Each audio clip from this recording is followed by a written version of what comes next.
제가 음소거를 좀 하겠습니다. 음,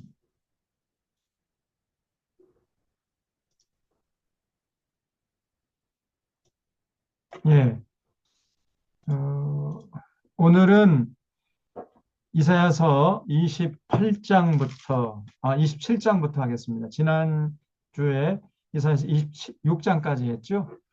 그래서 26장은 이제 이사야의 종말론이라 그랬어요. 24장부터 27장이, 24장, 27장이 이사야의 종말론. 그래서 여기에는 그날이란 말이 계속 반복됩니다. 그날에, 그날에, 그날에. 이 그날이란 말은 그 하나님의 뜻을 외면하고 살았던 사람들에게는 심판의 날이고 패배의 날이고 죽음의 날이고, 그러나 반대로 하나님의 뜻을 받들어 살았던 사람들에게는 승리의 날이고 기쁨의 날이고 구원의 날이지요. 그래서 이 그날이라는 말 속에는 굉장히 많은 의미가 중첩되어 있다고 말씀드렸습니다. 그래서 이 그날이 그 이사야 당시에 이 이스라엘 백성들을 향한 심판의 날이기도 하면서 또 역사의 중간중간에 악한 자들을 향한 하나님의 심판의 날이기도 하면서 또 동시에 역사의 종말의 때, 마지막 종말의 때에 하나님의 심판의 날이기도 합니다. 그 여러 가지 의미가 이렇게 그 함축되어 있다는 말이죠. 그리고 심판의 규모도 국지적인 그런 경우도 있고 아니면 우주적인, 그러니까 스케일이 그냥 어마무시하게 큰 우주적인 심판의 경우도 있고, 그런 여러 가지 의미가 복합적으로 이 그날이라는 단어에 담겨 있다 하는 것을 말씀드렸습니다. 그래서 여러분 그 그날, 하나님의 심판의 날, 그날이 반드시 임한다는 거죠. 자, 그래서 그런 연장선상에서 27장을 보겠습니다. 27장도 이제 그날에 이렇게 나오죠.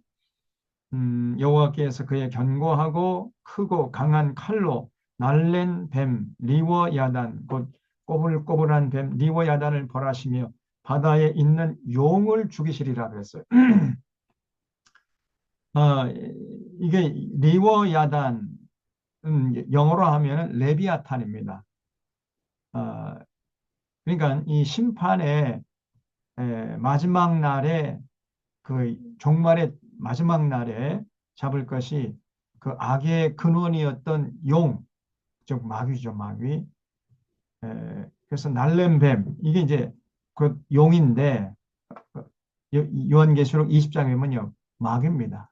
옛뱀, 곧 마귀요 사탄이라고 하는, 이렇게 나오거든요. 그래서 이제 최후의 그 종말의 때에 하나님이 이 용을 잡아서 이 마귀를 잡아가지고 타는 유황불에 던져 넣는 거죠.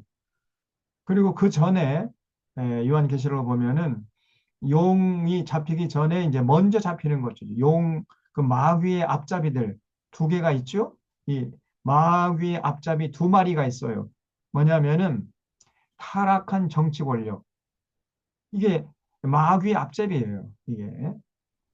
그리고 타락한 종교 권력. 이것도 마귀의 앞잡이들입니다. 이 두 마리. 예? 그래서 이 요한계시록에서는 타락한 정치 권력을 짐승이라고 그래요. 짐승. 그리고 타락한 종교 권력, 타락한 종교 권력은 음녀라고 합니다. 음녀. 그래서 예수님께서 재림하셔가지고 이 짐승과 음녀를 잡아서 제일 먼저 타는 유황불에 던져 넣는다. 이 요한계시록의 결론이에요. 근데 이 짐승과 음녀가 이 인류 역사 속에서 끊임없이 부침을 했어요. 끊임없이 등장했다 사라지고 등장했다 사라지고, 그래서 수많은 사람들을 위협하고 또 유혹하고 이렇게 해서 죽음의 늪으로 끌고 갔던 이런 짓을 하는 놈들이에요. 이 짐승과 이 음녀, 타락한 정치 권력과 타락한 종교 권력, 이런 것들이 이제 마지막 날에 무서운 하나님의 심판을 받게 된다. 이 성경이 가르치는 결론입니다. 바로 27장의 그날, 바로 그런 날이에요. 요즘에 보세요. 이번에 이제 내란 특검이 팀이 이 극동방송 이사장인 김장환 목사, 이건 목사가 아닙니다, 이놈. 이게 바로 마귀 앞잡이에요. 이게 음녀입니다, 음녀. 이 요한계시록에 말하는 음녀, 네? 마귀의 쫄개, 이 음녀 노릇하다가 이제 드디어 그 마각이 드러났잖아요. 그동안 온갖 이 김정한이라는 목사가 그저 이 타락한 정치 권력에 빌붙어 가지고 그들의 배후에서 그들을 정당성을 보장해주는 그런 역할을 했던 거예요. 이 김정한이라는 놈이. 그리고 이 김정한이 이 한국교회에 거의 기둥 같은 역할을 합니다. 그래서 사실은 그 저 전광훈이 이거는 꼭두각시예요, 꼭두각시. 이 전광훈이 뒤에 누가 있냐면은 김장환, 그리고 대형교회 목사, 그 순복음교회 그 이영훈 목사, 그다음에 대형교회 뭐 서울에 있는 대형교회 목사들, 이것이 다 이 전광훈 목사 뒤에 딱 떠받치면서 잘한다, 잘한다, 더 잘해라, 막 이렇게 부추기는 거죠. 그래서 거기에 이제 부추겨가지고 꼭두각시 노릇하는 것이 전광훈이에요. 이번에 이 김장환이가 결국은 그 순직한 해병 대원 거기에 대해서 책임자를 가리는 데 있어서 그 임성근 사단장 구명운동에 개입됐다는 것이 점차 이제 드러나고 있지요. 그동안 그 유신 시대부터 이 박정희 정권 시대 또 전두환이 이놈하고 얼마나 친밀한지 모릅니다, 이게. 그 정치적으로 정권이 위기가 오면 김장한이 찾아가는 거예요. 그럼 김장한이 뒤에 또 미국이 있거든요. 그러니까 그 백을 믿고 그러면 이제 또 김장원이가 기도해줬다. 이거 대수특별을 하면 이제 한국교회 교인들은 아유 이 전두환 장군 그래 위대한 사람이다. 이렇게 이제 세뇌시켜 왔던 거예요. 그 이후에 또 이명박이 또 박근혜 또 이 윤석열 이런 아주 사악한 정권이 들어설 때마다 그 뒤에서 뒷받침을 했던 이 마귀의 쫄개, 이 음녀 노릇했던 놈이 누구냐면 이 김장환입니다, 여러분. 이 극동방송, 그래서 뭐 순수복음을 지향한다? 새빨간 거짓말입니다, 여러분. 그러면서 맨 뒤에서 정치질을 한 거예요. 그것도 아주 이 나라 민주주의를 훼손하는 그런 정치질을 했어요. 이번에 그 마각이 드러난 거죠. 그래서 그 죄값을 받게 해야 됩니다. 그날이 임한 거예요. 이제. 하나님의 무서운 심판이 저를 지금 노리고 있고 그 하나님의 그 분노의 술잔을 저가 반드시 받게 될 것입니다. 그날이 빨리 와야 돼. 그다음에 27장 2절에 그날에 너희는 아름다운 포도원을 주고 노래를 부를지어다. 그래서 그날이 되면 이제 하나님의 뜻을 받들어 산 사람들은 그날은 참 기쁨의 노래를 부를 날이죠. 나 여호와는 포도원 지기가 되며 때때로 물을 주며 밤낮으로 간수하여 아무든지 이를 해치지 못하게 하리로다. 나는 포도원에 대하여 노함이 없나니 찔레와 가시가 나를 대적하여 싸운다 하자 내가 그것을 밟고 모아 불사르리라. 그렇죠? 찔레와 가시는 이게 이제 비유적인 표현인데 하나님의 뜻을 짓밟고 신앙을 세격거리로 전락시키는 이런 놈들이 있잖아요. 이 정광훈이나 이 김장환이나 이저 순복음교회 이영훈 목사나 대형교회 목사들 하나님의 뜻, 그 성경의 진리는 전혀 상관없고 그냥 잘 된다, 복 준다, 기복신앙으로 끌고 가고 성도들의 영혼을 아니면 번영신앙이나 신비주의 신앙으로 이렇게 끌고 가는 이런 마귀 앞잡이들 그걸 말하는 거예요. 찔레와 가시. 그래서 이 찔레와 가시가 하나님을 대적하는 거예요. 이게. 응? 내가 그것을 밟고 모아서 다 그냥 불사를 것이다. 바로 그 날입니다. 그리하지 아니하면 내 힘을 의지하고 나와 화친하며 나와 화친할 것이니라. 후일에는 야곱의 뿌리가 박히며 이스라엘의 움이 돋고 꽃이 필 것이라. 그들이 그 결실로 지면을 채우리로다. 주께서 그 백성을 치셨던들 그 백성을 친 자들을 치심과 같겠으며 백성이 죽임을 당하였던들 백성을 죽인 자가 죽임을 당함과 같았겠느냐. 그러니까 우리 하나님이 이스라엘 백성들이 그 하나님의 뜻을 받들지 않으면 속이 상해가지고 정신 차리라고 때려요. 때리는데 죽도록 때리지 않는다는 거예요. 죽도록. 그 과거의 이스라엘 백성들 친자들 치심같이 우리 하나님은 치지 않는다는 거죠. 그 백성이 죽임을 당하였던들 백성을 죽인 자가 죽임을 당함과 같겠느냐. 그래서 우리 하나님은 백성을 적당하게 견책한다 그랬죠. 8절에. 그래서 회개하도록 그 징계하시는 것이, 그러니까 징계의 목적이 회개에 있는 것이지 이들을 그냥 죽이는 데 목적이 있는 게 아니었어요. 우리 하나님이 이렇게 참 자비하시고 자상하십니다. 이스라엘 백성들 허물과 죄악으로 살아가면은 정신 차리라고 몇 대 때려요. 그 몇 대 때릴 때 하나님의 심정은 피눈물이 났다는 거예요. 적당하게 견착해가지고 얘들아 제발 좀 정신 차려라. 근데 이스라엘 백성들이 정신을 못 차립니다. 이게 문제예요. 적당하게 견책하사 쫓아내실 때에 동풍 부는 날에 폭풍으로 그들을 옮기셨느니라.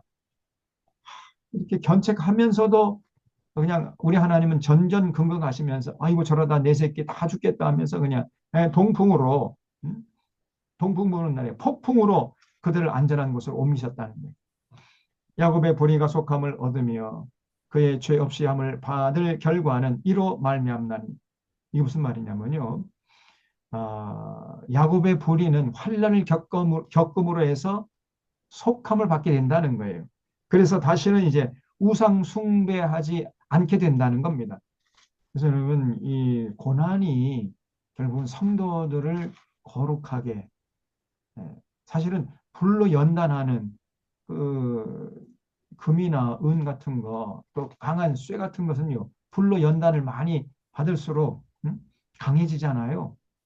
이스라엘 백성들 하나님이 그렇게 강하게 하기 위해서 계속해서 끊임없이 불로 연단했다는 겁니다.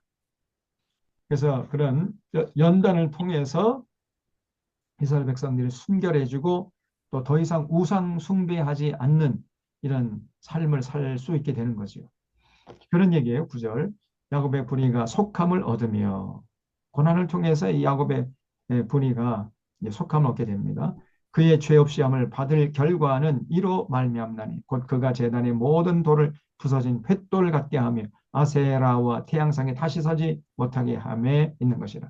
더 이상 이제 우상 숭배하지 않게 된다는 거예요. 아세라상과 태양상이 다시는 서지 못하게 됩니다. 대저 견고한 성읍은 적막하고 거처가 황무하며 버림받아 광야에 같은 송아지가 거기서 먹고 거기에 누우며 나무가지를 먹어 없이 하리라. 네, 그렇게 하나님이 참 부드럽게 어떻게든지 간에 이스라엘 백성들 품에 안으려고 이렇게 하시는데 이스라엘 백성들은 정신을 못 차리는 거예요. 그래서 결국은 뭐 그 견고한 성읍이 예루살렘 성읍이 참 황무하게 되고 버림받아서 광야 같은 이런 꼴이 그런 상황이 된다는 거죠. 11절에 가지가 마르면 꺾이 나니 여인들이 와서 그것을 불사를 것이라. 백성이 지각이 없으므로 그들을 지으신 이가 불쌍히 여기지 아니하시며 그들을 조성하신 이가 은혜를 베풀지 아니하시리라. 음, 여러분 가지가 마르면 꺾이잖아요. 아무짝에도 쓸데없는 거니까 농부가 말라버린 죽어버린 가지는 꺾어버립니다. 그렇잖아요.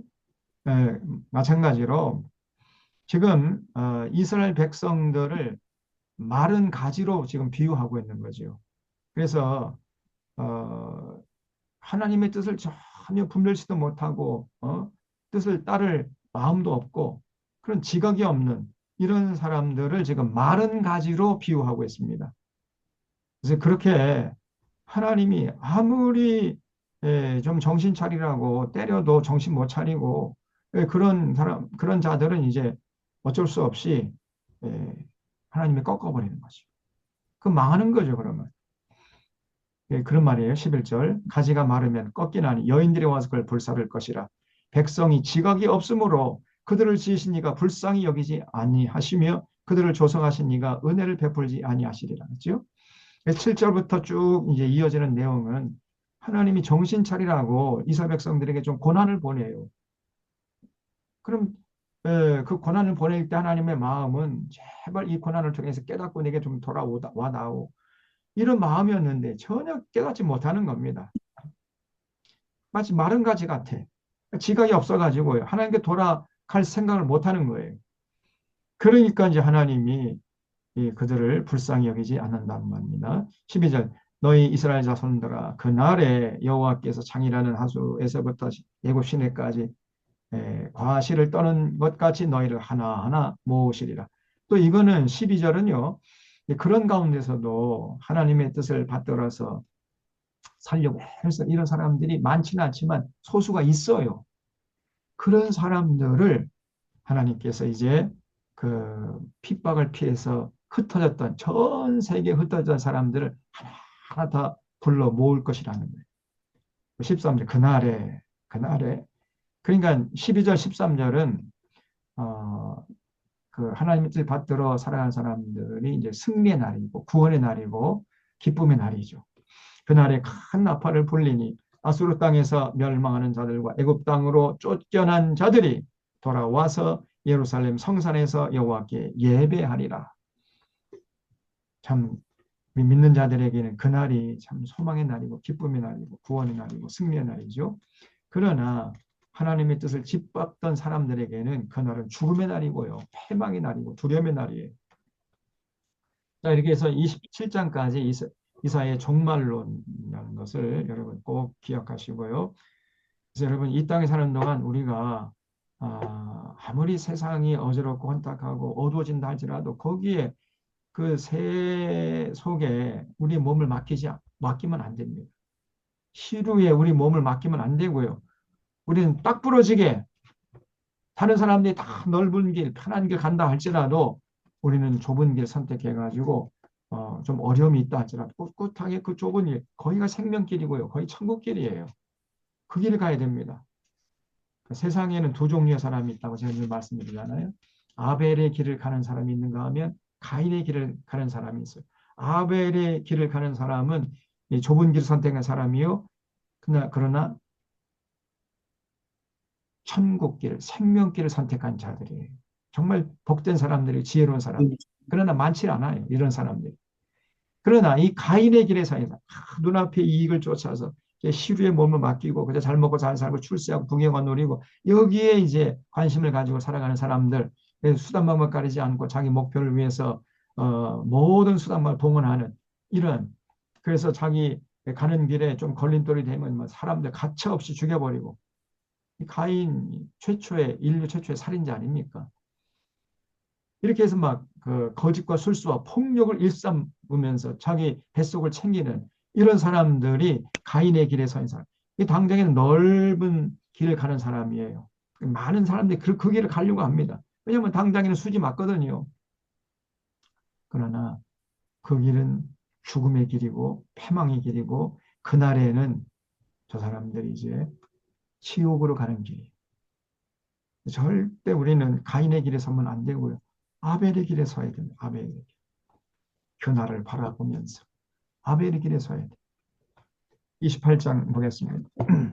에브라임과 시온의 부패한 지도자들에 대한 경고예요. 그 당시 이사야 당시에 에브라임은 북이스라엘이죠.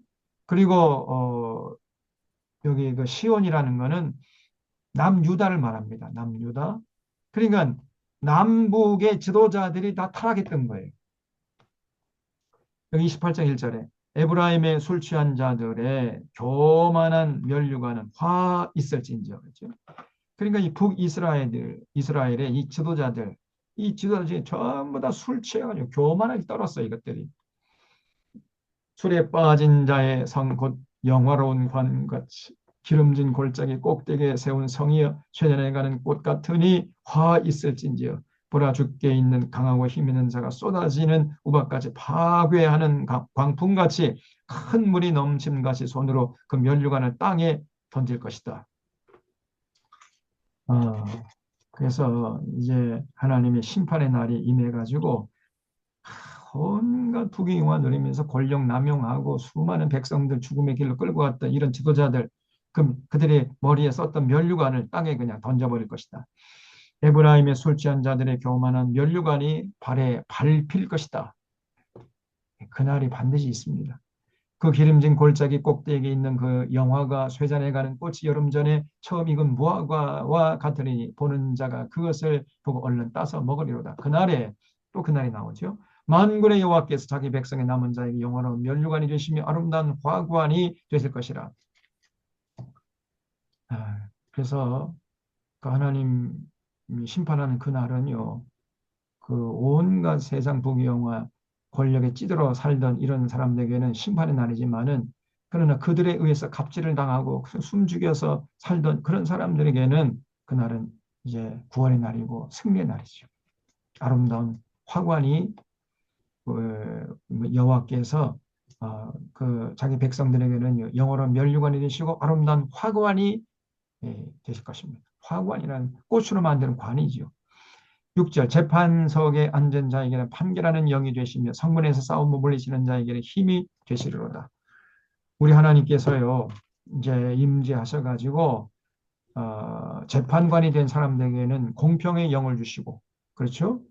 그래야 재판관이 참 공평하게 재판하겠다는 그 거룩한 열정이 있어야 제대로 재판관 노릇하지 않겠습니까? 또 성문에서 싸움을 물리치는 그 용사에게는요 힘을 불어 넣어 주세요. 그래서 그리하여도 이들은 포도주로 말미암아 옆걸음치며 독주로 말미암아 비틀거리며 제사장과 선지자도 독주로 말미암아 옆걸음치며 포도주에 빠지며 독주로 말미암아 비틀거리며 환상을 잘못 풀며 재판할 때 실수하나니 모든 상에는 토한 것 더러운 것이 가득하고 깨끗한 곳이 없도다. 그래서 당시에 이제 하나님께서 북이스라엘 그 지도층들, 그 재판관에게 공평의 영을 주시고 그 용사들에게는 그 적을 막을 수 있는 용기를 주셔가지고 어떻게든지 간에 이 이스라엘 백성들, 북이스라엘 백성들을 보호하려고 했는데, 그런데 이들이 그 하나님의 은혜에 제대로 응답하지 않고 이 재판관이요, 제사장이 막 독주를 마셔대요. 그리고 비틀비틀 그리고 그리고 이 재판장들도 전부 뇌물 받아먹고 재판을 그냥 공정하게 집행하지 않고 이렇게 했다는 거예요. 그래서 그들의 상에는 토한 것, 더러운 것이 가득하고 깨끗한 것이 없다는 겁니다. 하나님 이스라엘 백성들은 어떻게든지 간에 올바른 길로 이끌어가려고 그렇게 혼신의 힘을 다해도 이스라엘 백성들이, 다시 북이스라엘 백성이 따라주지 않았다는 거예요. 그런 얘기입니다, 이게. 그래서 9절 그들이 이르기를 그가 누구에게 지식을 가르치며 누구에게 도를 전하여 깨닫게 하려는가, 젖떨어져 품을 떠난 자들에게 하려는가, 대저 경계에 경계를 더하며 경계에 경계를 더하며 교훈에 교훈을 더하며 교훈에 교훈을 더하되 여기서도 조금 저기서 조금 하는구나 이러면서 비웃었어요. 하나님이 선자를 보내가지고 외치게 하잖아요. 그러면 그 얘기를 들으면서 이 사람들은요, 아이고 경계에 경계를 더하고 교훈에 교훈을 더하고 여기서 조금 저기서 조금 한다 그러면서 조롱하고 그걸 짓밟아 버린 겁니다. 하나님 보내서 선지자들을 비꼬고 조롱했어요. 그래서 하나님 11절에 그러므로 더듬는 입술과 다른 방언으로 그가 이 백성에게 말씀하시니라. 그러니까 하나님이 선자를 보내서 외치게 했더니, 그러니까 여러분 꼭 기억하세요. 그 당시 구약 성경의 예언자들이 하나님 말씀을 이제 받아가지고 전했거든요. 그 예언이라 할 때 예자가 미리 예자가 아닙니다. 예금할 때 예자예요. 하나님으로부터 말씀을 받아가지고 당시 이스라엘 백성들에게 하나님 대신 전하는 사람, 이걸 예언자라고 그러고 그들이 전했던 내용을 예언이라고 그래요. 예언. 그래서 맡길 예, 맡을 예. 예금할 때 예자입니다. 그래서 이 선지자들이 하나님으로부터 말씀을 받을 때 간헐적으로 받은 거예요. 간헐적으로. 그냥 처음부터 끝까지 그냥 하나님의 뜻을 다 받은 게 아니라 오늘은 이 부분에 대해서 집중적으로 말씀을 받고 내일은 또 저 부분에 대해서 집중을 받고 이렇게 해서 간헐적으로 그것도 뭐 24시간 계속 받은 게 아니라 어느 한 날 오전 뭐 10시부터 11시까지 또 하나님 말씀이 임했고 그다음에 또 한 이틀 3일 좀 한 주간 있다가 또 하나님 말씀이 임하고 이렇게 간헐적으로 임했거든요. 그때마다 이 선지자들이 전하면은 이 사람들은 아이고 감질나게 말이야. 여기서 조금 저기서 조금 경계에 경계를 더하며 교훈에 교훈을 더하며 이러면서 이제 조롱했던 거예요. 비꼬고. 그래서 안 되는 거예요. 아무리 하나님이 선지자를 보내도 이 사람들이 안 돌아와. 그렇게 하나님이 이스라엘 백성을 품에 안으려고 재판자에게는 지혜의 영을 주시고 공정의 영을 주시고 용사들에게는 힘을 줘가지고 이 다른 외적들로부터 지키려고 애를 썼지만은 그런 재판장이 다 뇌물 받아 먹고 말이죠. 또 독주를 마셔대고 뭐 재판을 굽게 해버리고 용사들은 전부 다 독주를 마셔대고 홍알홍알 내면서 이리 비틀 저리 비틀 이렇게 하니까 그들의 상에 토한 것 더러운 것이 가득하니까 어떻게 그 나라가 유지될 수 있겠습니까? 아무리 하나님이 그 나라를 지키려고 해도 안 되는 거예요. 그래서 이제 선자를 보내도 안 되고 그러니까 덧없는 입술과 다른 방언으로 이 백성에게 말씀하시리라. 11절 줄쳐 주십시오. 11절. 이게 굉장히 중요한 얘기예요. 아무리 선자를 보내도 안 되니까 이제는 덧없는 입술 그리고 다른 방언을 하는 그런 사람들을 보내가지고 이 백성에게 말씀을 전하겠다는 거예요. 그러면 덧없는 입술과 다른 방언을 하는 사람이 누구겠어요? 그게 바로 아수르군데, 아수르군데. 이방 군대를 보내가지고 그 이방 군인들이 와가지고 막 쏠라쏠라 해도 이스라엘 백성들이 알아듣겠습니까? 하나님이 선자를 보내고 알기 쉽게, 듣기 쉽게 이해할 수 있도록 전해줘도 안 들으니까 이제는 덧없는 입술과 다른 방언으로 하나님께서 백성에게 말씀하실 것이라는 거예요. 다시 말하면 아수르 군대를 보내가지고 이 사람들을 심판하시겠다는 겁니다.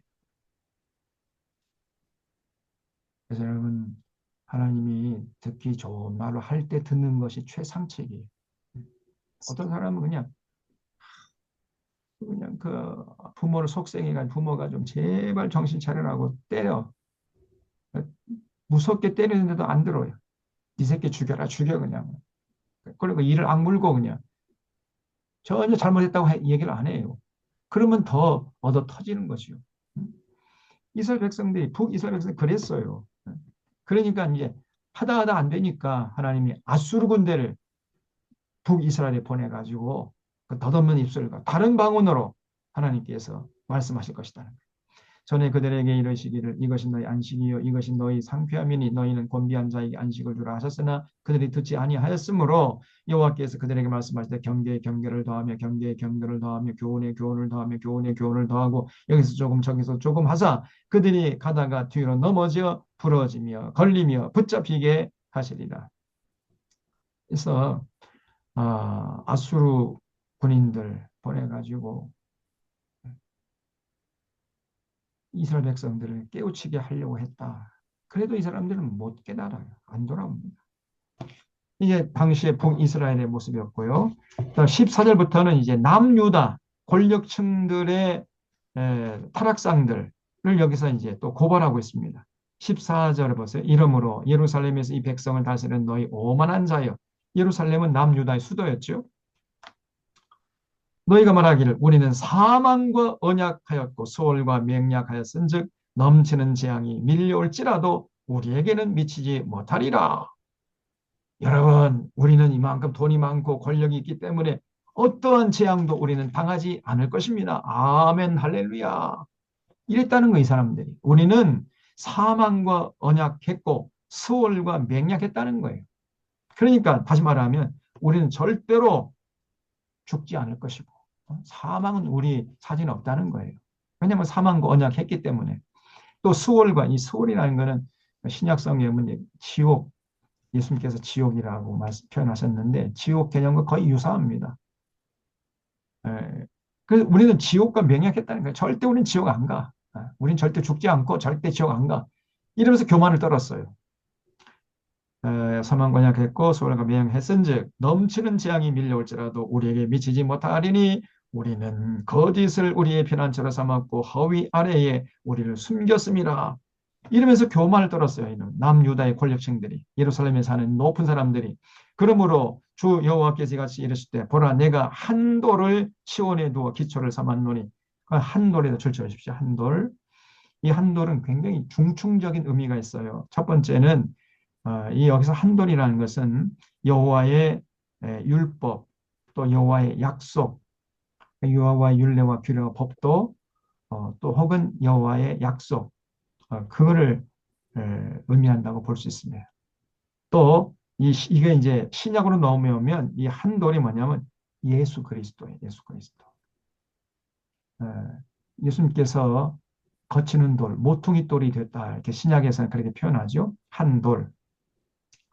그래서 한 돌을 시온에 두어 이 시온이 예루살렘이지 예루살렘에 두어서 기초를 삼았어요. 곧 시험한 돌이요. 다시 말씀드리면 이거는 시험했기 때문에 이제는 믿을 수 있는 신뢰할 수 있는 돌이라는 거예요. 그래서 반드시 이 한 돌을 잘 따라서야 되는데 신뢰할 수 있는 거기 때문에 따라서야 되는데 이 사람들 안 따라요. 귀하고 견고한 기초돌이에요. 주춧돌인데 근데 이 사람들 안 따라.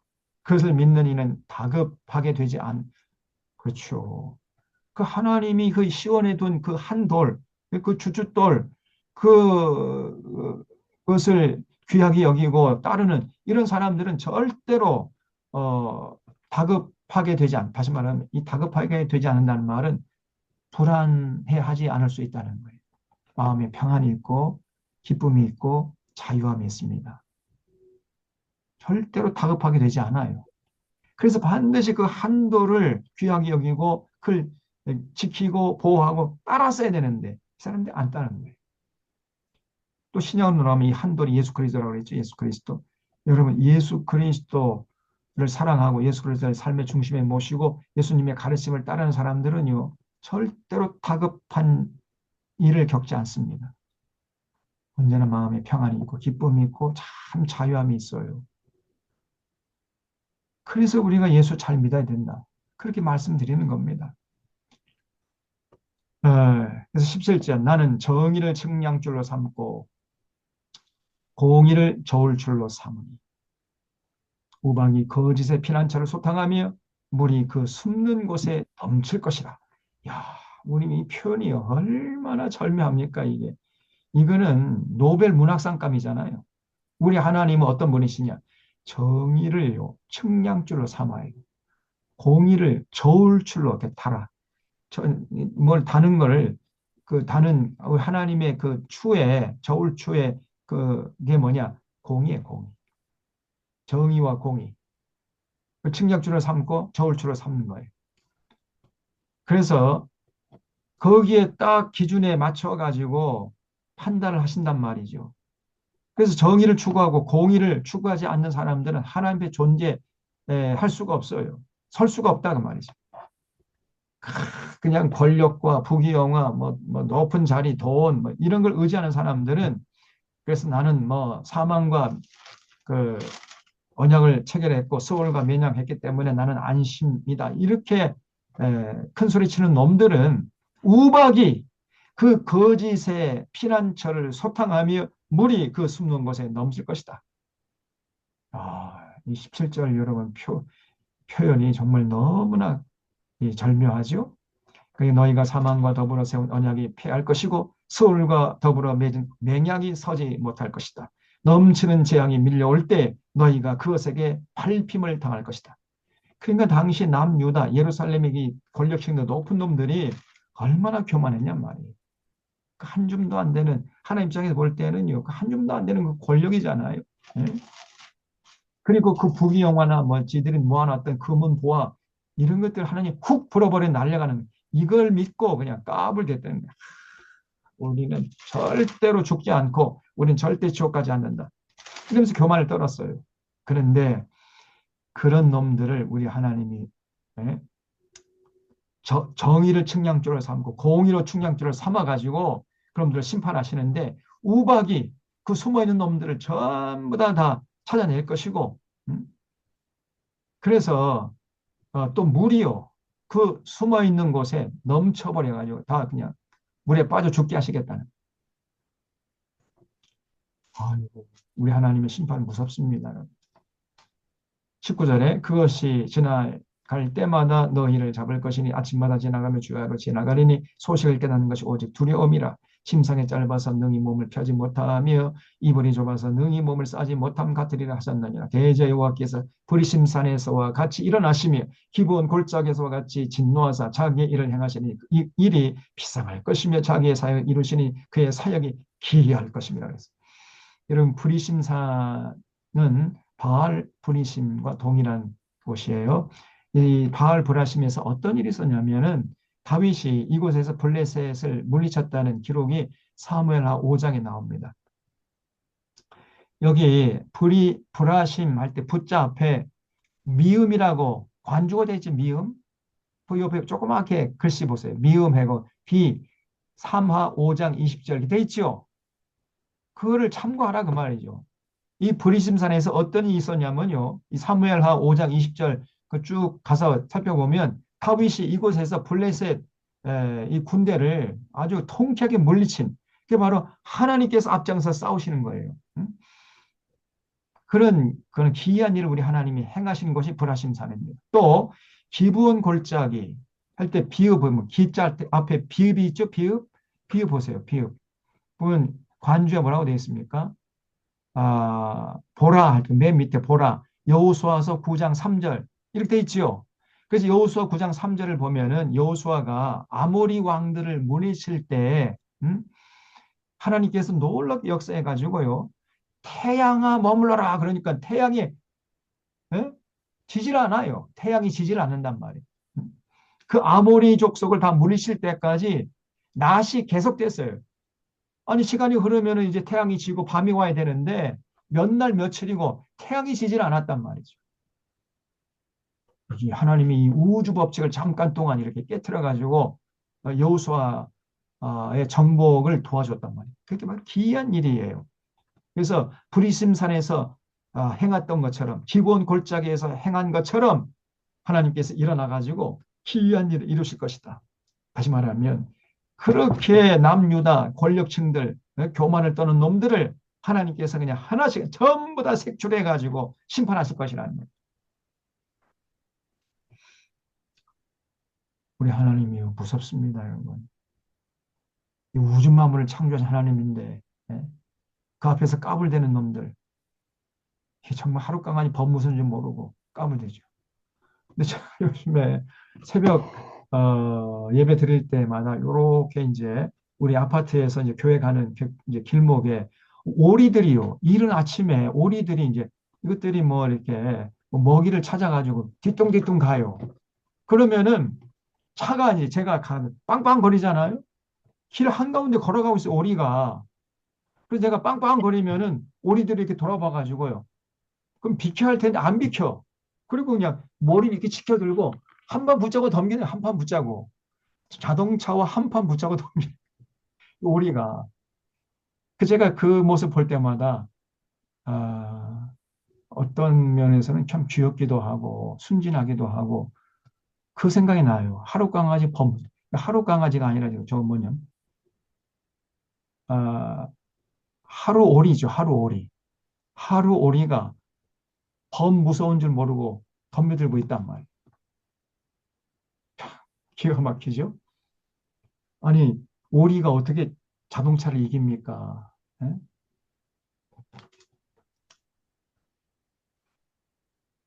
당시 남유다 권력층들이요. 하나님 앞에 까불했던 거예요. 자기 좀 권력과 금은 보아 믿고 하나님이 일어나서 버라심산에서 행한 것처럼 기브온 골짜기에서 행한 것처럼 아주 기이한 일을 하실 것이다. 다시 말하면 이스라엘 백성들, 특별히 이 지도층들을 다 심판하실 것이다. 22절, 그러므로 너희는 오만한 자가 되지, 절대 오만한 자가 되면 안 됩니다. 여러분, 교만은 패망의 선봉이라 그랬잖아요.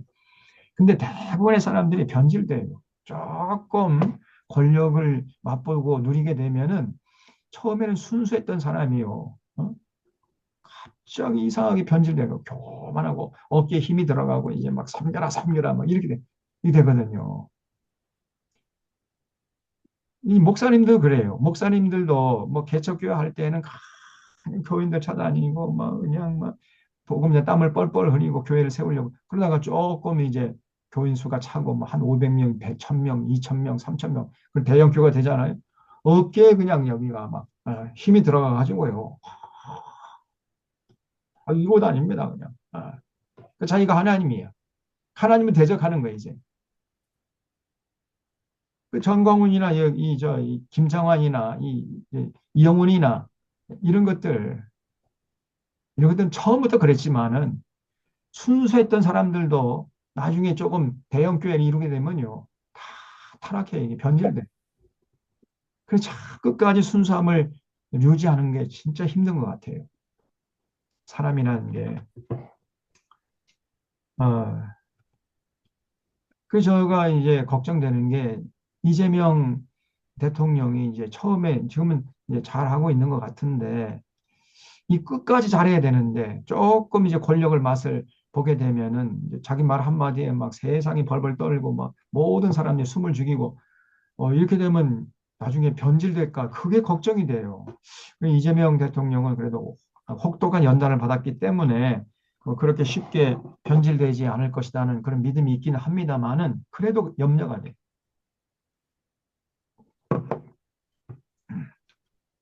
그래서 절대 교만한 자가 되면 안 됩니다. 교만한 자가 되지 말라. 너희 결박에 단단해질까 하노라. 대저 온 땅을 멸망시키기로 작정하신 것을 내가 만군의 주 여호와께로부터 들었느니라. 자, 23절에 여러분 그러면 우리가 오만한 자가 되지 않으면 어떻게 되겠습니까? 끊임없이 자기를 성찰해야 돼. 끊임없이.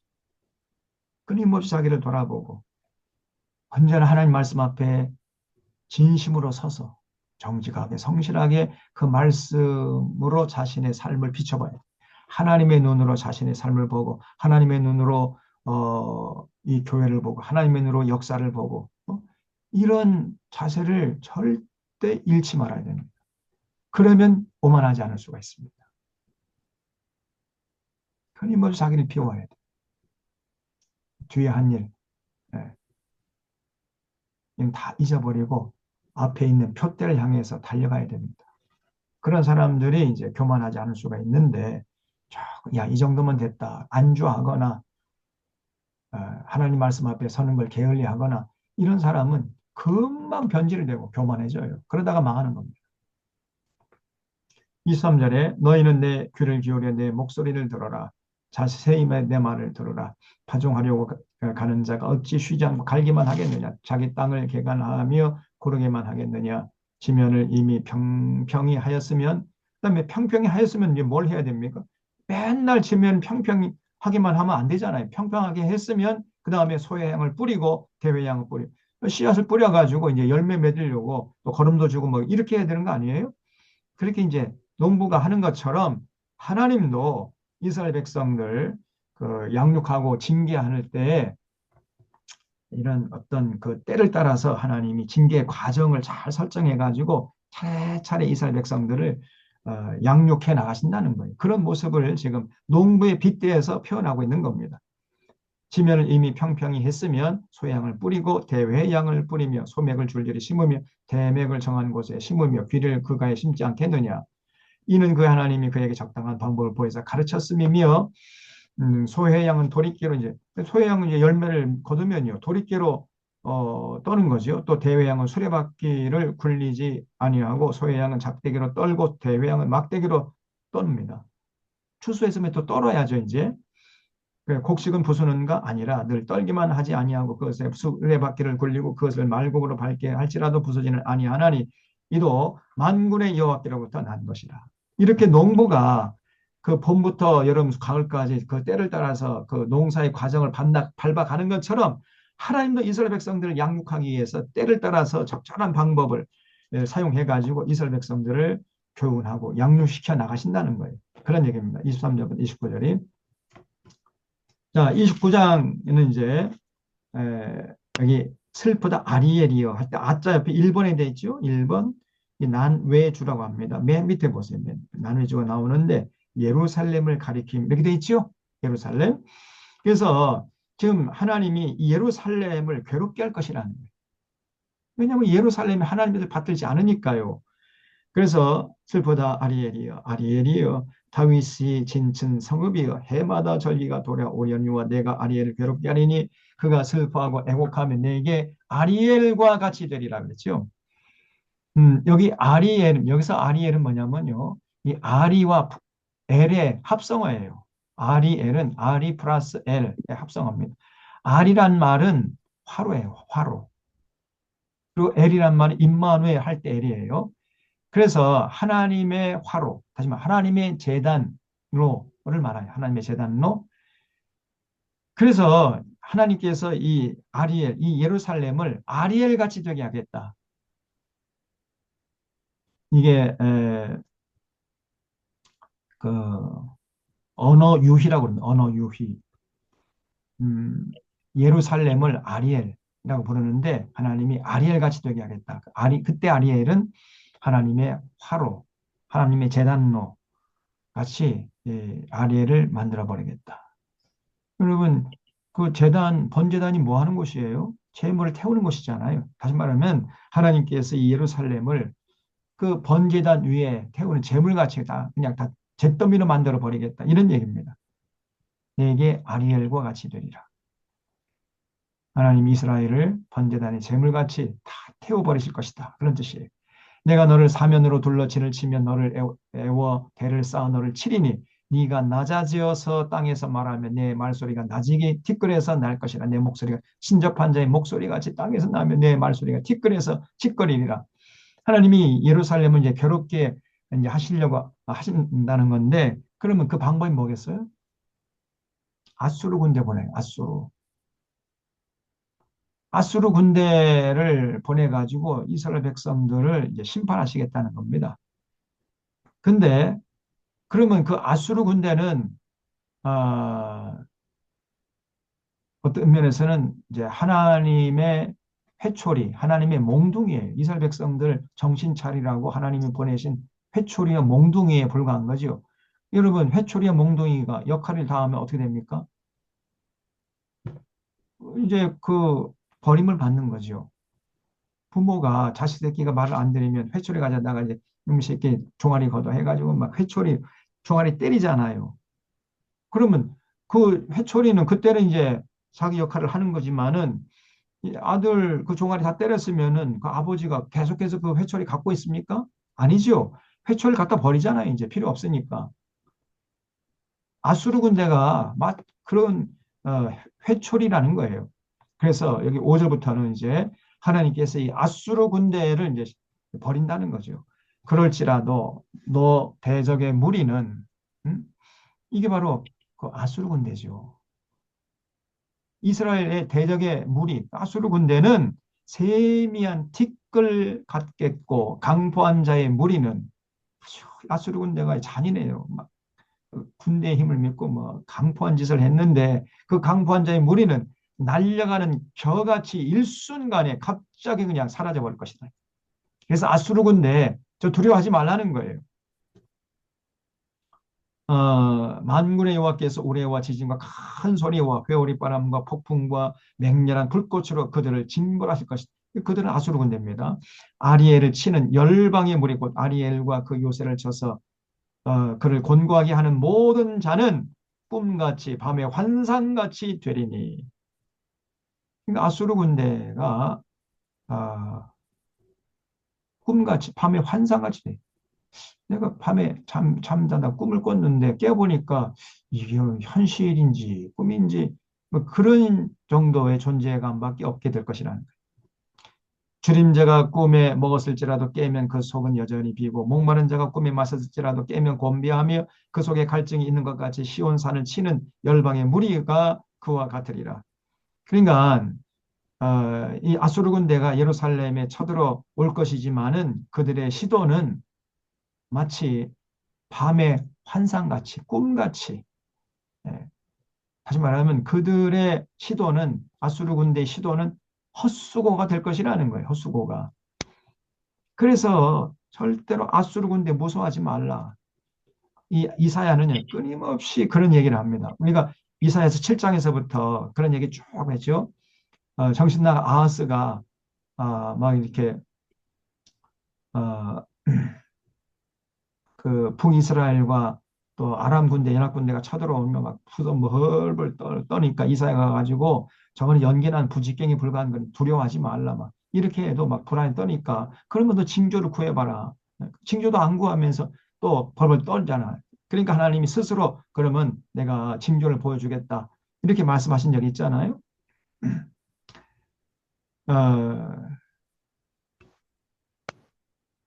그런데 이제 이 정신 나간 아하스가 이제 아수르, 아이고 우리가 사는 길은 저 아수르 군대의 저 힘을 빌리는 수밖에 없다. 그래가지고 사신을 아수르 보내가지고 형님 좀 군대 좀 파병해 주십시오. 그래가지고 아수르 군인들을 이 팔레스틴 땅으로 끌어들인 놈이 이 정신 나간 아하스 아닙니까? 히스기야야 아버지. 그래서 이제 아수르 군대가 이제 결국은 그 북이스라엘과 그다음에 아람 연합군대를 물리쳐 주긴 했어요. 그래서 위기에서 벗어나게 했습니다. 그러니까 정신 나와서 야 역시 아수르 군대가 최고야 해가지고 하나님 의지하는 것보다도 아수르 군대 더 의지했어요. 근데 아수르 군대 나중에 이제 쳐들어오죠. 북이스라엘로 쳐들어와가지고 사마리아상 에워싸가지고 어, 완전히 그냥 뭐 진멸시켜 버렸잖아요. 그리고 남쪽으로 아수르 군대가 이제 넘어와가지고 결국은 남유다도 전국을 그냥 군합벌로 짓밟고 예루살렘만 딸랑 마치 참외밭의 원두막처럼 그것만 딸랑 남은 정도로 그렇게 아수르 군대가 남유다 전국을 군합벌로 짓밟고 있는 이런 상황에서 하나님께서 이사를 보낸 거 아닙니까? 그래서 저 이사야 저 아수르 군대는 두려워하지 말라. 아무것도 아니다. 그들의 시도는 결코 성공하지 못할 것이고 헛수고가 될 것이고 마치 꿈같이 밤의 환상같이 될 것이다. 이런 얘기를 끊임없이 해요. 그래서 하나님의 권하심을 보고 너희들 잠잠히 가만히 있어서 하나님이 일하시는 것 좀 봐라. 그리고 하나님께 돌아가서 하나님 섬기게 되면 하나님이 너희를 구원하실 거야. 저 아수르 군대 아무것도 아니야. 두려워하지 말아라. 계속해서 이사야는요, 이런 얘기를 합니다. 그런데 이 당시에 그 정신 나간 아하스죠. 이 히스기야의 아버지 아하스는 아수르 군대를 의지했고, 그리고 이제 아수르 군대에게 피해를 많이 보니까 히스기야는 이제는 애굽을 의지하고 또 그때 이제 일어났던 신흥 강대국이었던 바벨론 의지하고, 그래서 바벨론 신하들 아주 극진히 융성하게 이렇게 대접을 해가지고 왕국으로 초대해서 뭐 비밀 창고, 무기 창고, 뭐 보물 창고 있는 거 없는 거 다 보여주고 이제 보낸 거예요. 융숭하게 대접을 하가지고. 왜 그렇게 대접을 했냐면은 바벨론의 좀 군대 힘을 의지해서 아수르 군대를 물리치려고 이런 잔꾀를 부렸던 거예요. 이 히스기야가. 하나님을 의지하면 다 모든 것이 잘 풀릴 텐데. 그래서 제가 지난주에 말씀하셨던 대로 그 하나님께서 그런 아수르 정책을 펼쳤던 그 왕궁의 총책임자였던 누굽니까? 셈나를 그 폐위시키고 그 자리에 힐기야의 아들 엘리야김을 이제 앉히는 이런 모습을 이사야서 22장에서 말씀드렸잖아요. 그래서 다 정리하면은 히스기야의 아버지는 친아수르 정책을 폈어요. 그런데 그 아수르 군대가 처음에는 좀 도움이 되는 듯 했지만은 나중에는요, 온갖 못된 짓을 하는 거예요. 군대를 끌고 와가지고 뭐 강탈하고 약탈하고 늑탈하고 그리고 전국을 군합벌을 짓밟고 예루살렘만 딸랑 남고 이러다가 이제 아스가 죽고 그 다음에 이제 히스기야가 왕이 됐을 때는 히스기야는요 야수르 때문에 너무 피해가 크니까 친애국 정책을 폈고 친바벨론 정책을 핀 거예요. 그래서 아수르 군인들의 횡포에서 벗어나려고 했던 겁니다. 그것도 안 되지요. 그래서 정신 나간 아하스나 그 아들이었던 히스기야나 둘 다 이 사람들이 정책이 잘못됐어요. 음, 그 이스라엘 백성들이 사는 유일한 길은 하나님께 돌아가는 하나님께 돌아가서 하나님 뜻을 받들고 하나님의 역사하심을 기다리면 하나님이 일하실 텐데 이스라엘 백성들을 그 아수르 군인들에게 그 횡포에서 다 구원해 줄 텐데 이 정신 나간 것들이 당시의 제도층들이 친아수르 정책을 펴고 그다음에 친애국 정책, 친바벨론 정책 피고 이러다가 외국 군대에 의해서 엄청나게 시달렸던 겁니다. 성경은 이거를 고발하고 있는 거예요. 근데 오늘날 대한민국이 똑같은 짓을 반복하고 있다 그 말이에요. 응? 그래서 지금 우리 대한민국이 강대국들에 지금 둘러싸여 있기 때문에 지금 뭐 외교부에서 사실을 그냥 막 정신없이 미국으로 보내고 일본으로 보내고 러시아로 보내고 뭐 중국으로 보내가지고 뭐 균형 외교 한다고 그 균형 외교 하는 것만 그래도 그거는 좀 다행입니다. 근데 이 윤석열 정권 때는요 친미 정책 그다음에 친일 정책으로 일관했잖아요.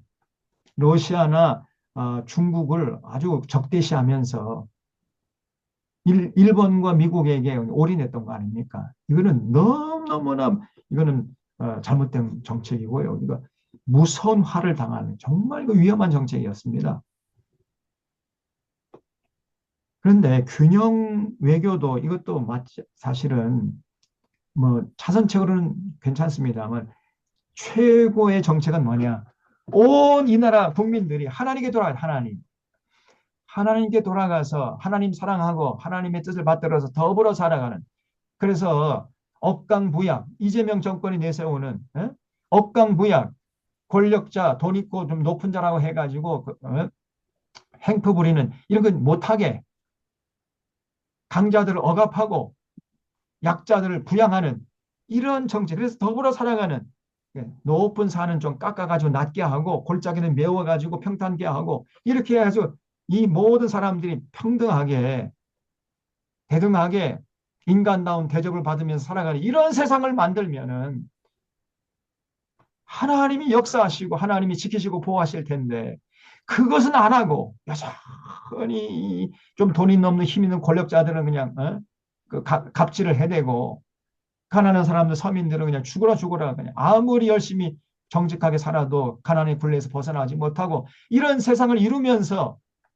나라가 흔들흔들 거리니까 이방 군대 끌어들여 가지고 나라의 위기에서 벗어나려고 지금도 그러고 있잖아요. 지금도 윤석열 정부 저런 미친놈이.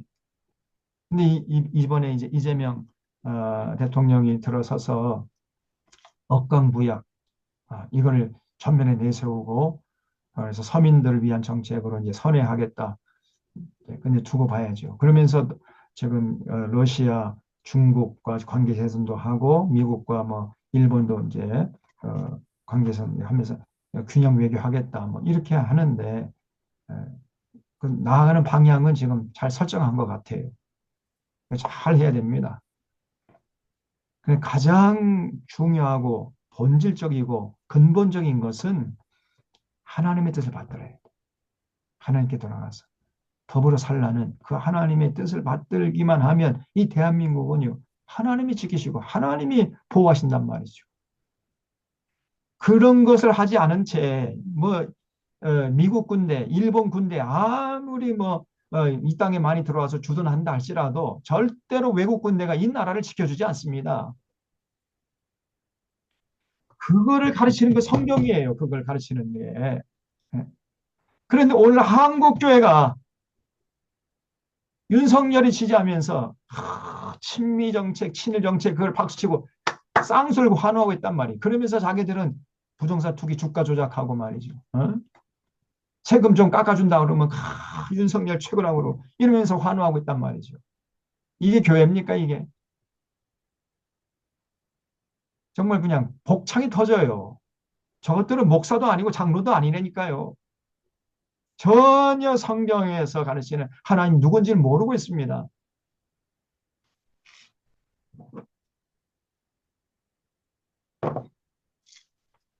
자, 이 보세요. 그래서 당시에 예루살렘 사람들이 그렇게 엉터리 짓을 했어요. 그 권력자들, 왕이야 대소신료들이 자꾸만 이방 군대, 친아수르 정책을 펴다가 이제 친아수르 군대에게 횡포를 당하니까 이제는 애국 군대 또 바벨론 군대 의지하려다가 오히려 나중에는 바벨론 군대에 의해서 먹혔잖아요, 또.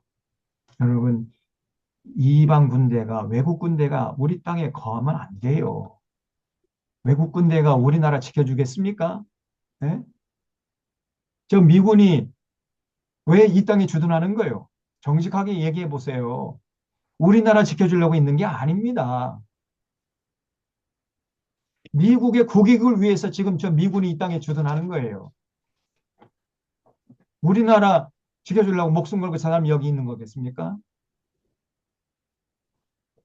그 얼마나 순진한 생각이냐 말이에요. 미군이 나가면 우리나라 마을 것처럼 호들갑을 떨고 말이죠.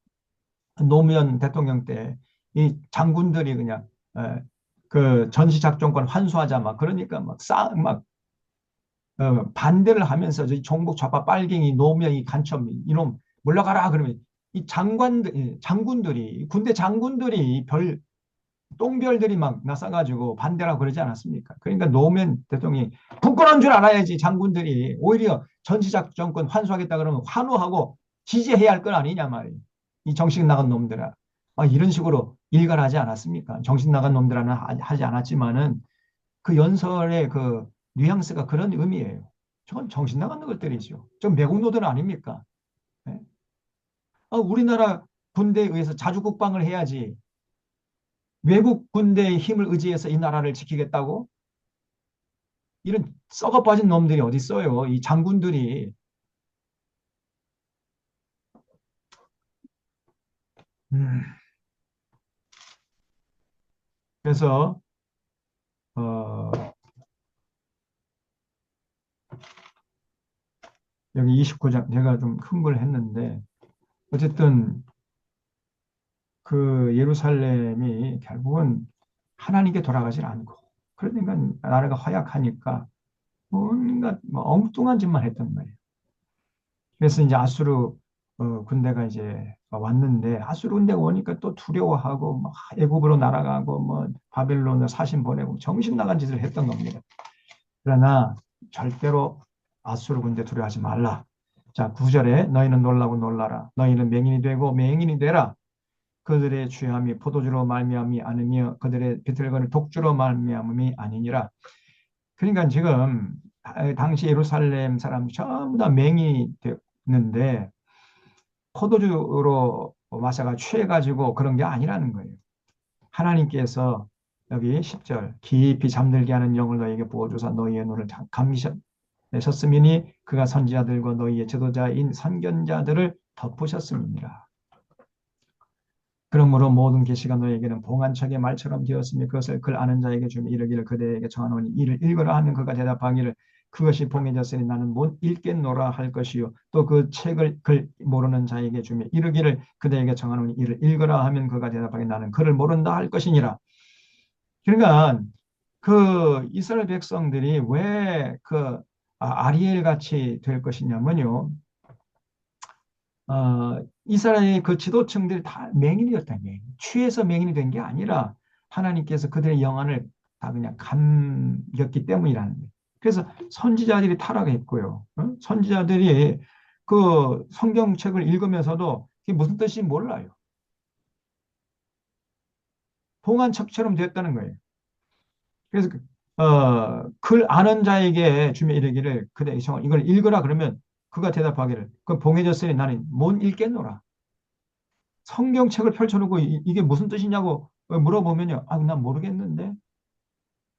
봉해졌으니까 나는 못 읽겠노라. 그렇게 얘기하고 또 글을 모르는 아주 그냥 어, 그 서민들에게 예? 전혀 그 글 읽지 못하는 문맹인에게 주면서 읽어봐라. 그러면은 그가 대답해 나는 글을 모른다. 뭐 글을 잘 모르니까 글을 못 읽는 거는 당연한데 식자층에게도 이 성경책을 읽으라고 해도요. 식자층들도 봉인된 책이라는 거예요. 전혀 무슨 뜻인지 몰라요. 그래서 나라가 그렇게 어지럽게 됐다는 겁니다.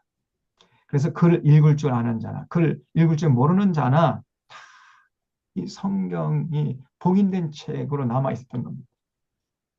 오늘 똑같아요. 사실 여러분 목사들이 성경을 제대로 아는 것 같습니까? 천만의 말씀 만만의 공덕이. 그냥 평생 그 신약 성경의 복음서 이런 그 바울 서신 이거 로마서 한 구절 이거 가지고 깔짝깔짝거리면서 예? 성경 전체적인 내용은 전혀 모릅니다. 목사들. 그러면서 설교한답시고 껍죽거리고 어깨에 힘을 주고 다니는 거예요. 신학교에서도 성경을 이렇게 전체적으로 안 가르쳐줘요.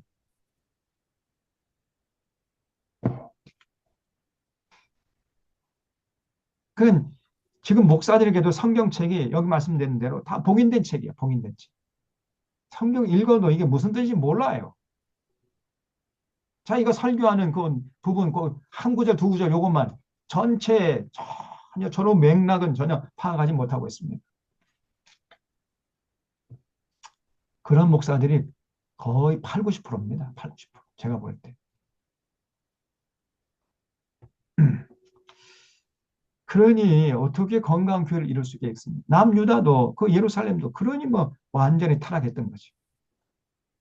그래서 13절 주께서 이르실 때 이 백성이 입으로는 나를 가까이 하며 입술로 나를 공경하나 그들의 마음은 내게서 멀리 떠났나니 그들이 나를 경외하면 사람의 계명으로 가르침을 받았을 뿐이라.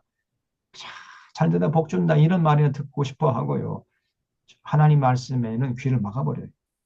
그러므로 내가 이 백성 중에 기이한 일 곧 기이하고 가장 기이한 일을 다시 행하리니 그들 중에서 지혜자의 지혜가 없어지고 명철자의 총명이 가려지리라.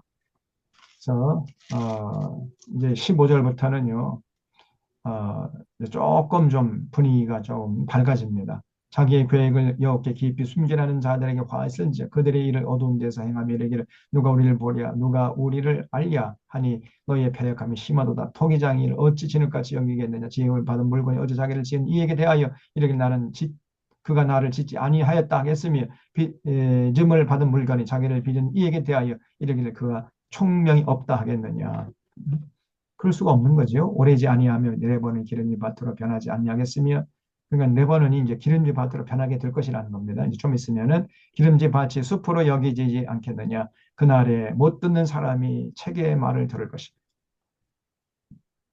그런 어두운 날 지나고 이제 하나님께서 다시 돌아오셔가지고 이제 못 듣는 사람들이 책의 말을 듣게 될 것이다. 상당히 분위기가 밝아졌죠. 어둡고 캄캄한 데에서 맹인의 눈이 볼 것이. 심지어 눈이 앞을 보지 못하는 맹인이 이제 보게 되는 이런 날이 있을 것이라는. 겸손한 자에게 여호와로 말미암아 기쁨이 더하고 사람 중 가난한 자가 이스라엘의 거룩한 이름 말미암아 즐거워하리니 이런 강포한 자가 소멸되었으며 오만한 자가 그쳤으며 죄악의 기회를 엿보던 자가 다 끊어졌습니다. 이제 그날이 이제 임하게 될 것이라. 하나님께서 이스라엘 백성들 아수르 군대 보내가지고 좀 그들의 죄값을 받게 했지만은 그러면서도 하나님 마음이 아프셔가지고 하나님이 아수르 군대를 또 물리쳐 주시고 이스라엘 백성들을 이제 회복시키는 그런 날이 있을 것이다. 이런 얘기죠. 그들은 성사로 사람에게 죄를 씌우며 형성문에서 판단하는 줄 올무를 합동하며 헛된 일로 의인을 억울하게 하느니라. 그러므로 아브라함을 구속하신 여호와께서 야곱 족속에 대하여 이같이 말씀하시되 야곱이 이제는 부끄러워하지 아니하겠고 그의 얼굴이 이제는 창백해지지 아니할 것이며 그의 자손은 내 손이 그 가운데서 행한 것을 볼 때 내 이름을 거룩하다 하며 야곱의 거룩한 일을 거룩하다 하며 이스라엘의 하나님을 경외할 것이며 마음이 혼미하던 자들도 청명하게 되며 원망하는 자들도 교훈을 받으리라 하셨느니라. 그래서 29장은 그 하나님께서 예루살렘을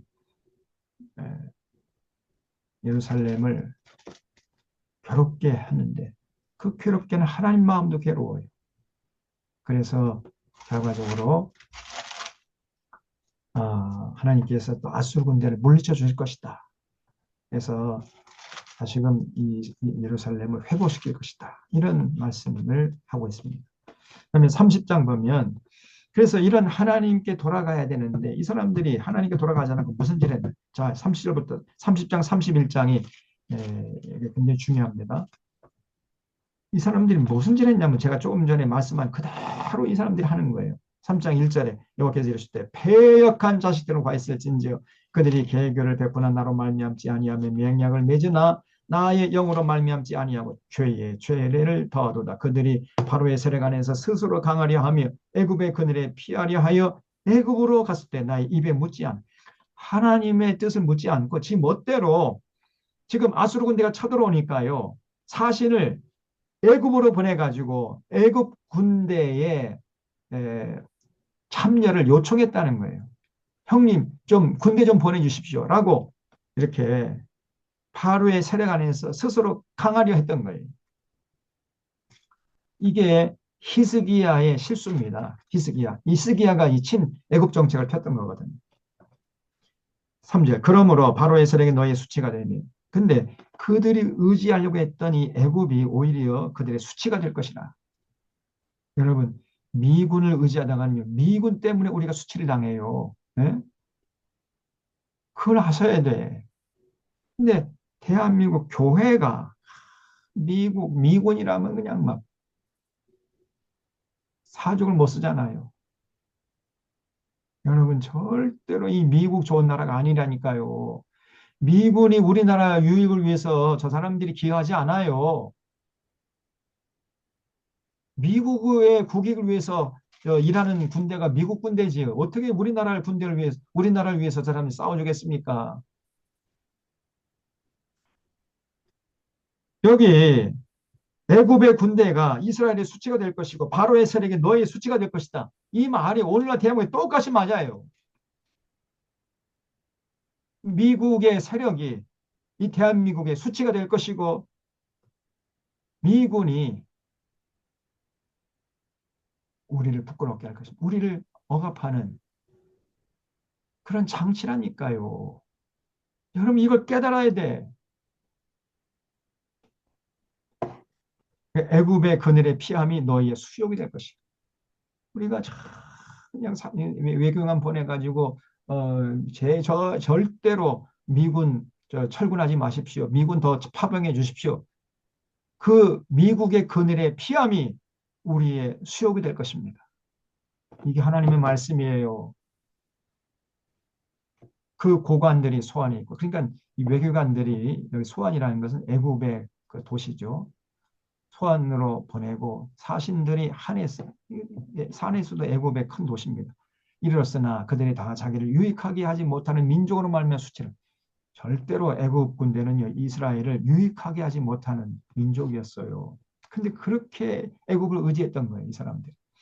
그 민족이 돕지도 못하며 유익하게도 못하고 수치가 되게 하며 수욕이 되게 할 뿐임이니라. 그런데 여러분 외국 군대를 좀 보내달라 파병을 요청할 때 맨입으로 됩니까? 군대가 이동하면요 돈이 많이 들잖아요. 그러니까 당시에 이 히스기야 왕이 사신을 파병할 때 수많은 금은 보화를 낙타의 등에 싣고 보낸 거예요. 그런 장면이 6절에 나옵니다. 6절에 네겝 짐승에 관한 경고라. 이 네겝이 사막입니다. 네겝 사막. 여기 보시면요. 여기가 이제 이스라엘이거든요. 여기 이스라엘 팔레스타인 땅이고 여기 예루살렘쯤이고 여기가 네겝 사막이야. 여기가. 네게부 사막을 건너야 애굽에 도착하는 겁니다. 이집트에. 그래서 사신들이 그들의 재물을 어린 나귀 등에 싣고 그들의 보물을 낙타 한 장에 얹고 암사자와 숫사자와 독사와 및 날아다니는 불뱀이 나오는 위험하고 곤고한 땅. 이게 네게부 사막이에요. 이 네게부 사막은요. 여기는 아주 거친 짐승들이 살고 있는 땅이었어요. 암사자, 숫사자, 그 독사, 날아다니는 불뱀들이 살고 있는 이 땅, 굉장히 위험한 땅이거든요. 이 위험한 땅을 목숨 걸고 건너가지고 애굽으로 가가지고 온갖 보물을 갖다 바치면서 애굽 군대 좀 파병해 달라고 요청했다는 거예요. 그래서 불뱀이 나온 위험하고 곤고한 땅을 지나 자기에게 무익한 민족에게로 갔으나 애굽의 도움은 헛되고 무익하니라. 그러므로 내가 애굽을 가만히 앉은 라합이라 일컬었느니라. 절대로 애굽의 도움은 헛되고 무익한 거예요. 이거를 우리나라로 대입하면 미국의 도움은 헛되고 무익한 겁니다. 절대로 우리에게 유리하게 저것들이 하지 않아요. 자기들의 유리한 대로 하고 있는 겁니다. 이걸 빨리 깨달아야 되는데 한국 교회가 이런 말을 하면은 저를 종부자 빨갱이라고 몰아선다니까. 기가 막혀요. 특별히 목사 장로 이놈들을 해. 또 여기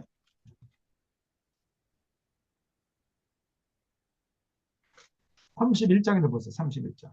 똑같이요. 31장 1절에 도움을 구하러 애굽으로 내려가는 자들은 화 있을진저.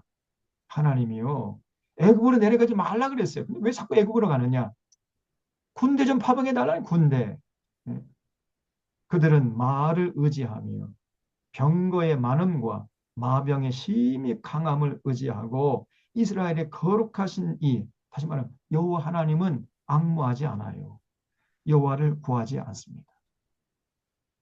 가장 핵심적이고 근본적인 여호와 하나님께 돌아가서 하나님의 도우심을 구해야 되는 이건 안 하고 나라가 그 위기에 빠져 있으니까 자꾸만 애굽으로 사신을 보내가지고 그것도 온갖 금은 보화를 앵겨가지고 애굽에 갖다 바치면서 형님 좀 도와주십시오.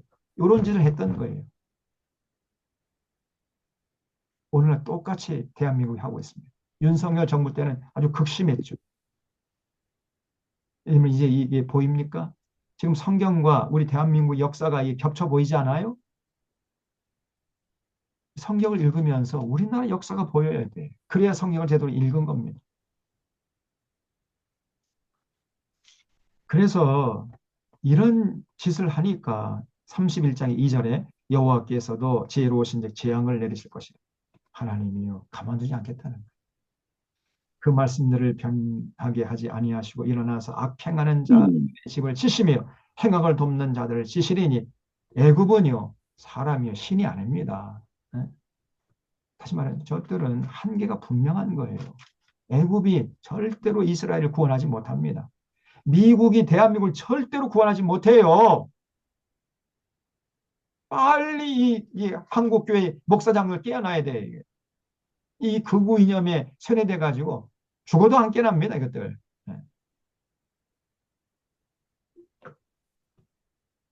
애굽은 사람이 신이 아니며 그들의 말들은 육체의 영이 아닙니다. 여호와께서 그의 손을 펴시면 돕는 자도 넘어지며 도움을 받는 자도 엎드러져 다 함께 멸망하리라.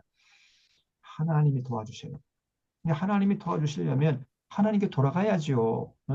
이 대한민국이 하나님께 돌아가서 하나님 뜻을 받들어서 억강부약의 세상, 대동세상의 세상, 그런 대동세상을 만들게 되면 이제 그때부터 하나님께서 이 나라를 지키시고 보호하신단 말이죠. 그래서 군대의 힘이라는 것은 필요 조건이지 충분 조건이 아닙니다. 필요 충분 조건은 이 나라, 이 국민들이, 이 백성들이 하나님께 돌아가서 하나님의 뜻을 받들어 사는 거예요. 그 일을 하기 위해서 하나님께서 세우신 공동체가 교회거든요. 교회. 근데 오늘날 교회가 다 타락했어요. 오히려 하나님의 뜻을 정면을 짓밟고 있습니다. 이 대형교회를 중심으로 해가지고.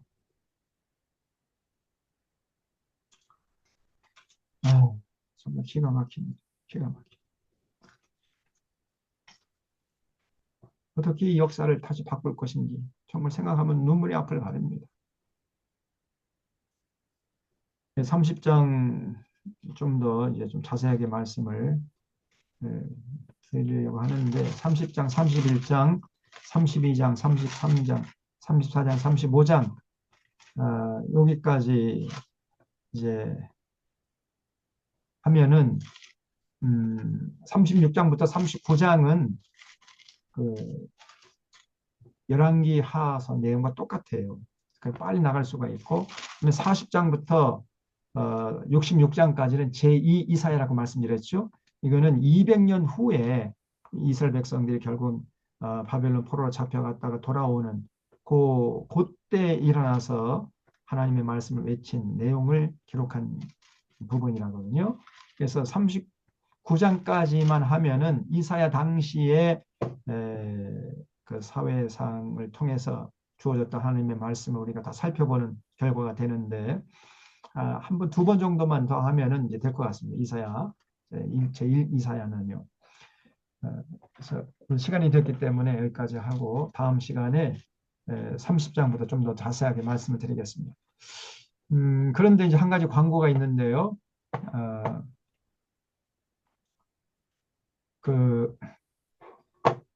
이제 오늘이 7월 마지막 주일이죠.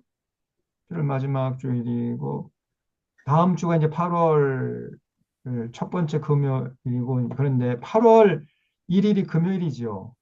그러니까 8월 달은 성경학교를 창세일에 처음으로 방학하도록 하겠습니다. 표정들이 다 안 좋은 것 같은데 계속 할까요? 그래서 저도 좀 쉬려고 하니까 8월 한 달 동안은 금요 성경 학교를 덮기도 하고 그러니까 쉬고요. 9월 첫 번째 맞이하는 금요일에 다시 개강을 해가지고 계속 이사에서 30장부터 나가도록 그렇게 하겠습니다. 여러분 8월 한 달 동안 무더위에 좀 건강 유의하시면 잘 쉬시고요.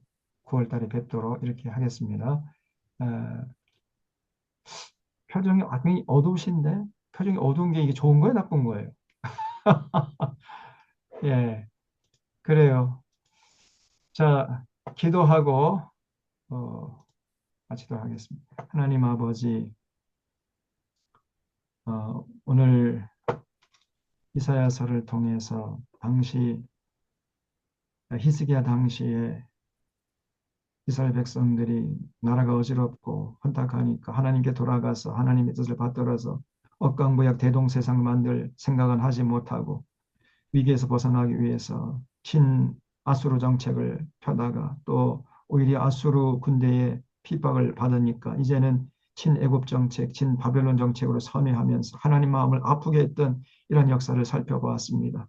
아버지 하나님, 이러한 부끄러운 역사를 다시는 저희는 반복하지 않게 하시고 특별히 오늘날 이 시대의 교회가 전적으로 하나님께 돌아가서 하나님 사랑하고 하나님 신뢰하고 우리의 행복과 평안을 위해 주신 하나님의 규례와 법도와 명령을 따라 사는데 최선을 다하는 진정한 신앙인들 되게 하여 주시옵소서. 이런 건강한 신앙인들이 모인 공동체가 전국 방방곡곡에 우주fun처럼 일어날 수 있도록 역사하여 주시옵소서. 이제 8월 무더위 속에서도 저희들의 건강을 잘 지켜주셨다가 9월달 희망찬 가을을 맞이해서 다시 건강한 모습을 만날 수 있도록 인도해 주시옵기를 바라고 감사하오며 예수님의 이름으로 기도하옵나이다. 아멘. 예, 여러분 한 시간 동안 경청해 주셔서 감사드립니다. 잘 보내시고요. 고맙습니다. 고맙습니다. 9월달에 뵙도록 감사합니다. 하겠습니다. 수고하십시오. 수고하십시오. 감사합니다. 수고하셨습니다.